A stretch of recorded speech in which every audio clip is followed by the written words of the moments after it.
Welcome to YOUCANIC. We have a Volkswagen Tiguan, and we're going to go over how you would replace the key fob battery.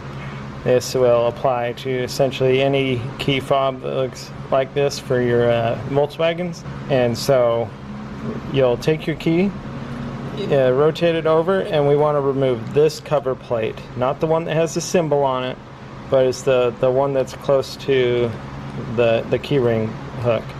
So you can take a small screwdriver and just get in on top of the manual key and be able to twist that off, and now you'll be able to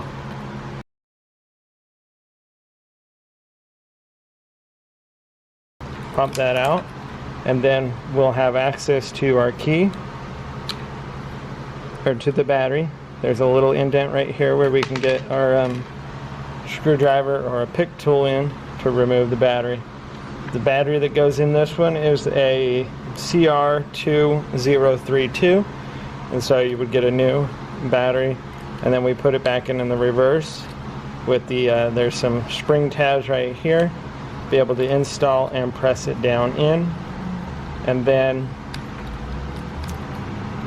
you just take your cover and be able to clamp that all back on and snap it back together. We've got our, and that's how you would change and replace your battery on your Volkswagen key fobs. Thanks for watching YOUCANIC, where you can be the mechanic.